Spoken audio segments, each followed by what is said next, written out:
guys, welcome back to my channel. So today I'm giving you a 6-month update on my boobs. If you hear weird noises, like always, you've seen my previous videos, it's Grim in the background, my dog. Back to my 6-month update. It's been very crazy. So when I got back from California, that same day I started having a little bit of an issue. So when I got home, I was massaging, and then I noticed that on my right boob, my incision started lactating. So instead of it coming out through my nipple, it was coming out through my incision. So in my past videos, I've talked about how I was lactating and that was crazy, and my mom really thinks that it's because of the strong bond I have with my little brother, and since he breastfeeds, so that's what she thinks it is. So usually this doesn't happen unless women have had kids, and in my situation, of course, weird shit's gonna happen, right? So moving forward with the story, I'm massaging and then I start to see milk come out of my incision and I start freaking out. So of course it's a Sunday, so I can't contact the doctor, and I'm like, oh shit, okay, well, I'm like sending him videos and pictures, and he emails me back around 5 in the morning. And when I sent him the emails, it was around 8 p.m. and yeah, he got back to me at 5 in the morning, so it was pretty quick. And he said he'd never dealt with something like that before, but it's not impossible, so he told me to stop massaging. So then a couple days pass, and like my incision just keeps leaking and leaking. I asked him about drinking this sage tea, so I go to Whole Foods and get sage, and I get tea bags in because they don't sell it, and in tea form they only sell it like where the spices are at and stuff like that. So I'm like, okay, well, I can just make it into a tea by myself. So I buy the tea bags, and I start drinking that shit every day, like at least 2 to 3 times a day. I drink it in the morning, in the middle of the day, and at night. And then I got cabbage leaves, so I was putting cold cabbage leaves like on my boobs because supposedly I heard that dries up the milk. I was doing everything possible to dry up the milk. It's like 2 weeks later and I'm still lactating, and I'm just like, oh my gosh, when am I gonna stop lactating? Finally, I stopped lactating, right? But throughout this time, all of this is putting me in a very, very bad mood and having me feel some type of way, almost like, man, what did I do? You know, and as my boobs were healing, like I'm going through depression to the point where my boyfriend started getting worried. So I felt useless. I felt alone, even though I was around so many people. I felt alone. The only one who really knew how I felt emotionally was my boyfriend. I started reading online that after a surgery you possibly could get depressed. I was depressed for a very long time. I didn't want to make videos, I didn't want to do my makeup, I didn't want to get ready, I didn't want to do anything, and I was in a very bad place, and sometimes I just cry and cry and cry and cry for no fucking reason. Like I had no reason. It was just the simplest things too, like I don't know, brushing my hair or getting my hair up in a ponytail. I'd get frustrated because I couldn't do this. I didn't have full range of motion for a while, and then that was not helping me. So we go back to when I got back, right? Let's go back to there. So the next day I go to work for the first time. Work was very stressful, not being able to use my hands, because you know, I work with 2-year-olds and 3-year-olds. It was hard not to use my hands, and then especially with children who want to be held and carried, I couldn't do any of that, you know. And then the cleaning part, oh my gosh, I would get so frustrated because I would be like, okay, bam, bam, bam, bam, you know. I was used to cleaning my class and having it done by 12:15. I was sitting down. Well, we wouldn't finish cleaning until around 12:30, 12:35, and I would just get so frustrated. And I was like cleaning the tables with my dinosaur arms. Like I'd spray the table and then I'd like you know, reach over and wipe it down, and I was just so, I don't even know how to explain it. I felt useless, and I'm used to being so independent and not having to depend on someone, so I really had to depend on my assistant. And on top of that, I had my original assistant, which I had worked with for like a year. They took her away from me and they gave me a new one. So on top of that, I'm having to train somebody. I mean, she was really cool, you know, very nice person. It just wasn't the right time for me mentally and physically to train somebody, but whatever, you know. And then like I'm having to be careful with all the kids, and I had several kids that like come up and run and hug me, and I'd just be like, oh, like, you know, I had to be extra careful. And then also I couldn't change diapers, and I would change diapers quick, and whoever had to change the diapers for me, you know, they're not used to it. Like I can change 18 diapers in less than 20 minutes. Like that's just what it is, you know. I'm quick at it. Unless somebody pooped, I'd take longer than that. But you know, it was just very hard for me having to depend on somebody who I'm trying to train at the same same time it was very hard, but she got it through. You know, she was really good. She was a really nice person. It was just not the time for me to train somebody. And so, okay, so here we are moving forward with the story, and we're in July now. So in July, I went through even a little bit of a darker time because I got fired from my job for something really stupid that I cannot believe, actually. Well, I'm gonna tell you a little chisme. Little story time to the update and the 6-month update all together. Okay, let's cram this. And this leads back to my boobs. So I'm like having to go to work, right? Okay, at this point, I'm like hating my job just because the owner of the school is so unprofessional. I can't deal with her. Like, I can't look at her now. Every time I see a Range Rover, I'm just like, ugh. I can't. And I still have to pass by there sometimes because I go and babysit and I look at the school and it makes me sick to my stomach. That's how bad I can't with the school. My words are I can't, and that's just what it is. It was awful. It was awful there. I regret ever going back. I regret, like, I did it for the kids, you know. I was there for the kids, not for her. But anyway, so I got fired because I was telling the parents that I was no longer going to be the lead teacher in that classroom. So here comes, we're like 5 days away of me not being the lead teacher, but the new assistant was going to be in there. So I'm starting to tell the parents, hey, you know, this person's going to be here. You know, the kids are familiar with her, so don't freak out. Just because parents were also asking what happened to my old assistant, and I would kind of avoid that conversation because honestly, they made changes, and changes we were not expecting to see, you know. So no one is telling the parents anything, so it's like I'm looking like a dumbass. So then I start telling the parents, oh, you know, in 5 days I won't be in this class anymore. I'm gonna be in another classroom on the other side, and this is gonna be, you know, the assistant to the new teacher. She's really good, don't you worry, blah blah blah, you know, telling the parents who are gonna stay in that classroom. So then the owner finds out because there's one child who had speech problems, and the parents are like, you know what, well, if you're not gonna be here, we'd rather go somewhere else, try something different. I was like, okay, cool, you know. So then they go and let the front desk know that they won't be coming back next month and the following month. And so the owner barges in the classroom and starts, like, you know, she doesn't know how to talk to people, so yeah, she started like talking to me bad in front of all the kids, and I'm like, no, lady, I'm not in the mood. So I barked back.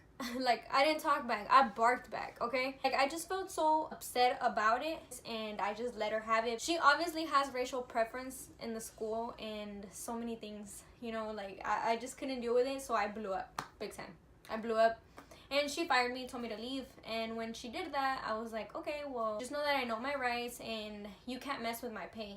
Like, you can't mess with it because somebody else, she fired them and then paid her at $8 an hour, which in the contract we do is if we quit, then our last check will be at $8 an hour. But the thing is that we didn't quit, you know, we got fired. So I like tell her like all these things, and I'm like, look, lady, you ain't gonna mess with me. I know my rights. Like, so at this point she's like terrified, right?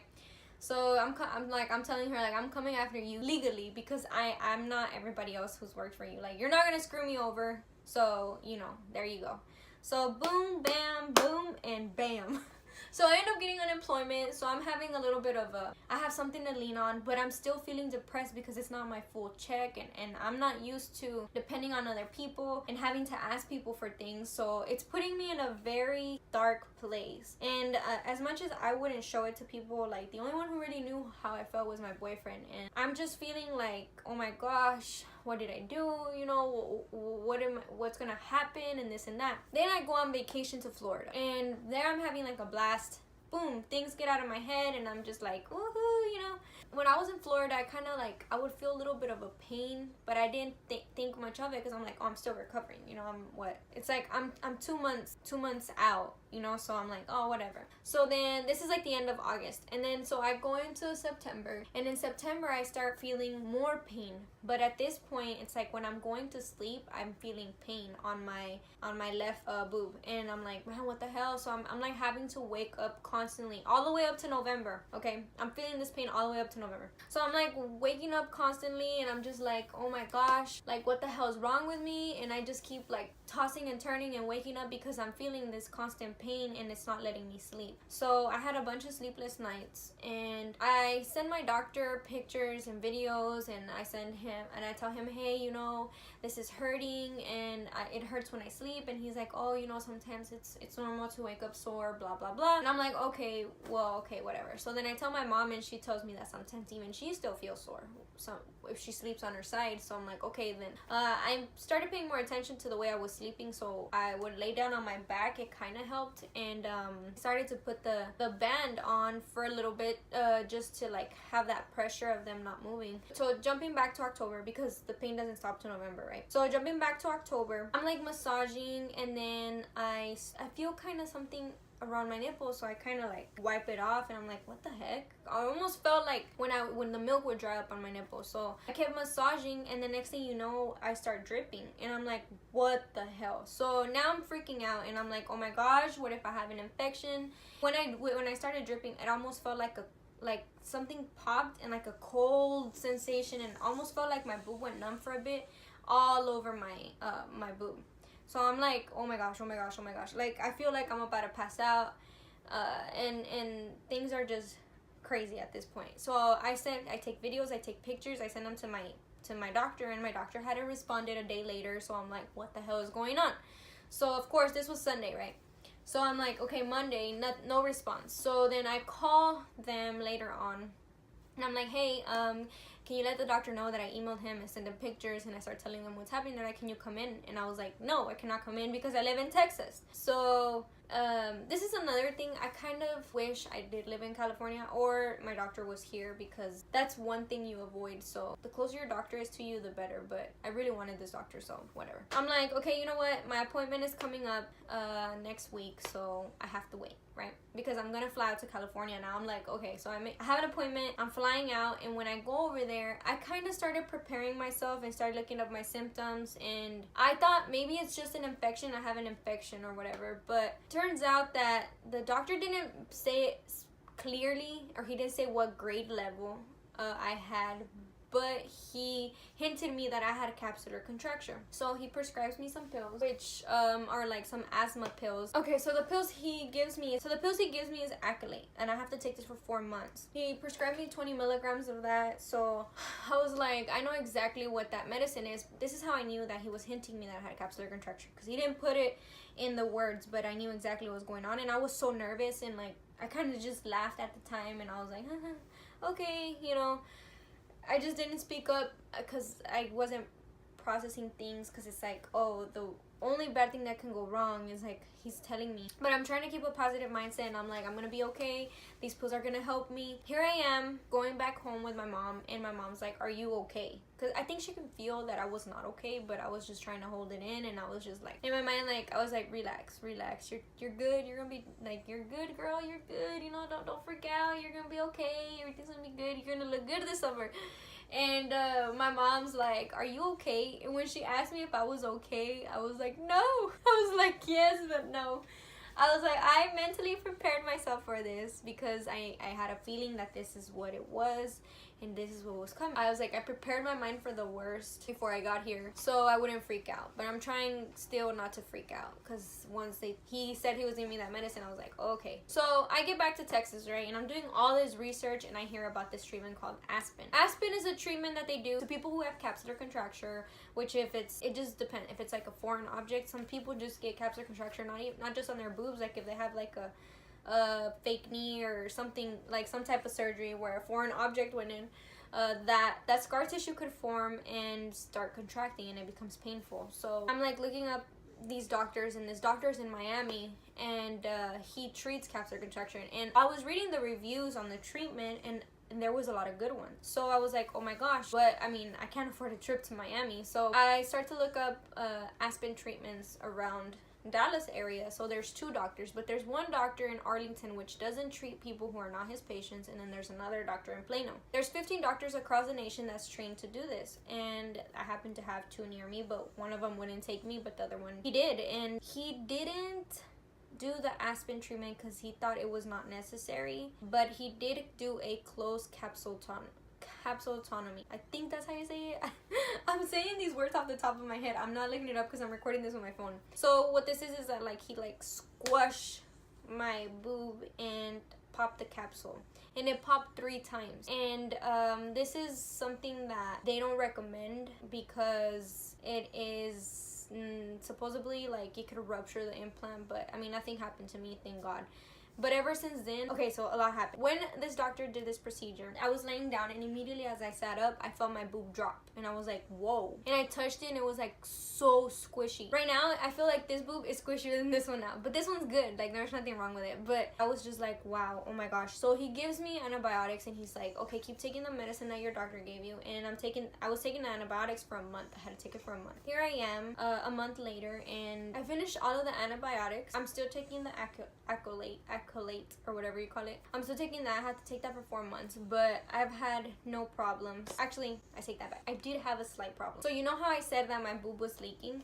So I had this procedure done a couple days when I came back from California to Texas. So I was like, okay, I already had that. So that leak. So whenever this doctor did this, I'm massaging, and then all of a sudden I squirt from my nipple, and I squirted blood, and I fucking freaked out. I was like, like, you know when you feel like like my heart dropped, my stomach felt like I was about to throw up. At that very moment, I got up immediately to go take a shit of how bad I felt. So I'm like sitting in the toilet taking a shit, and I'm like grabbing toilet paper, and I'm like patting down, and it's like a pinkish color, like when you're barely spotting. And I was like, oh my gosh, oh my gosh, oh my gosh, what happened? What's wrong? What's going on? You know? So I called the doctor the very next day, and they're like, okay, look, this has never happened before. Once again, I'm hearing the same thing again. The nurse told me not to worry too much because I had that leakage already. So when the capsule pops, it's probably trying to release whatever liquids it had, and there's some blood that's there with it. So don't freak out and just monitor it over the weekend, and if it's still bleeding,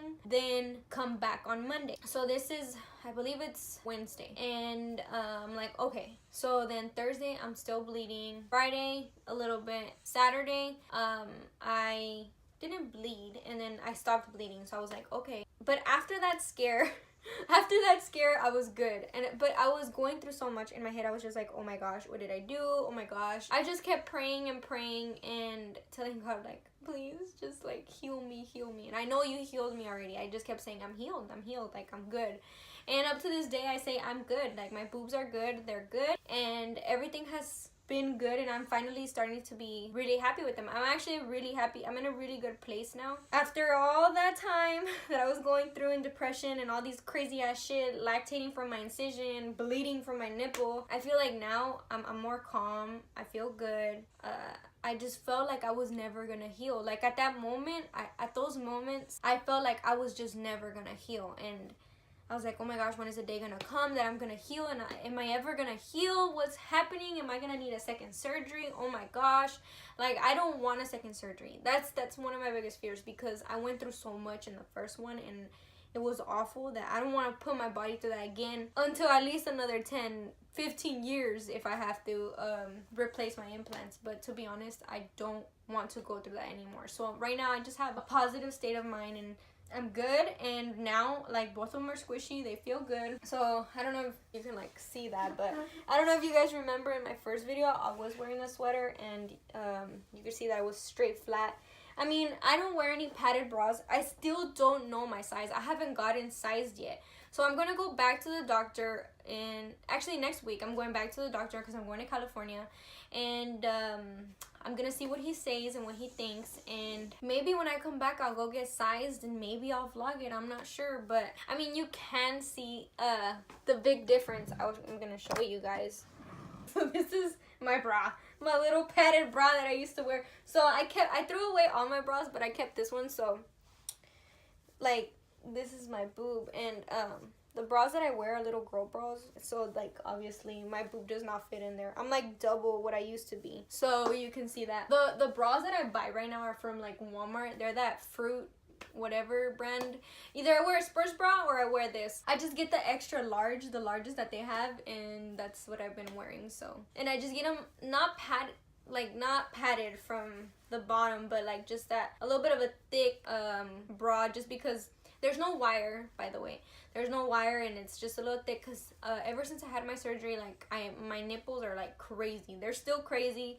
All of a sudden I start nippling and it's not even cold, or I'm just tripping. I'm tripping, especially when I'm working out. Like, I was wearing a sports bra and I had a t-shirt on that was a pretty tight t-shirt, and I was working out, and I was like, I could see some guy staring at me, and I was like, what the hell? What are they staring at? So I like keep working out, and then I look, and I'm like, oh shit, I'm nippling. So I threw my sweater on. So I gotta make sure that even with the sports bra, since the sports bras are just that tela material, you know, just tela, I need to make sure that it has kind of like a thick layer, because, or a little pad, or sometimes I get on my Forever 21, some of my bras that are just a straight across, and it has like little circle pads, and you can just shove them in there whenever you're washing them or whatever, they're done washing, because they come out in the dryer, so then you gotta find it and then stuff it back in there. But yeah, that's the kind of bras I wear. So also another thing, I started to gain a lot of weight. So before I did my surgery, I was between 100 and 103. After my surgery, I went up to 112. It was like the end of August, and I stepped on the scale, and I was 112, and I was like, holy moly, what the hell? Like, I've never been this heavy in my life. How did I let it get to this point? So I was like, oh, you know, it's probably just the weight of the boobs. So then I started researching, and I'm like, the boobs shouldn't weigh any more than 5 pounds. So I'm like, okay, and mine are not that big, because I have 345 cc's. I was like, okay, there's no way that I gained that much weight. So I'm tripping, and recently, actually last week, I went to the doctor because I have hyperactive thyroid, and I thought maybe my thyroid is thrown off. I don't know what the hell. So I go get blood work done. The doctor calls me back, and he's like, your thyroid is perfectly normal. Everything, your sugar levels, cholesterol, everything was normal. I'm healthy as I can be. So I text my mom, and my mom's like, I tell my mom what's going on, and she's like, oh, I gained a little bit of weight too after I got mine done. And then I text my aunt, and she's like, yeah, I gained weight too. And she said that a lot of the Hooters girls where she used to work would talk about how they would gain so much weight after their boobs. And I hadn't heard anybody talk about it, and there was another YouTuber who commented on my YouTube channel and said she had gained weight, she was looking fuller. And I was like, oh my gosh, you know what, me too, but I have thyroid problems, so I don't know if it's the thyroid, or people just don't link it back to the boob job. So yeah, I mean, I don't look bad, but I was just like, whoa, what the hell? So I mean, I don't know, maybe it's just the change your body takes, and your body adjusts to whatever foreign object you put in there. I have no idea. I'm not a scientist, so if you're a scientist, please explain it to me. Why did I gain so much weight? And I'm pretty active at the gym, so yeah. Oh, and speaking of the gym, going back to the gym, I went back August 27th is the day I went back to the gym. I took it really easy. I would only do leg workouts. Up to this day, I kind of still do more leg. I just now, like 2-3 weeks ago, started lifting, kind of doing like arm, upper body workouts and back workouts, but I'm going super duper light. I don't go more than 5 pounds, so I'm just trying to tone out my arms, and yeah, I'm not trying to get big from my upper body or anything, but I do want my legs to get real big because I'm trying to be thick. I can't do push-ups anymore. I can't do push-ups. I can't even do one regular push-up. And it feels weird whenever I push up, like my boobs, I can feel the muscles contracting on my implants. I'm like, ah! I still haven't got used to that, and I don't really want to do too much of that just because, you know, I was bleeding from my nipple, and I'm just staying away from all that. So until I see the doctor and he clears me, and I want to go back into boxing because I used to be into boxing. I used to be a boxer, and I want to go back into it and start training again, but I want to see what the doctor says.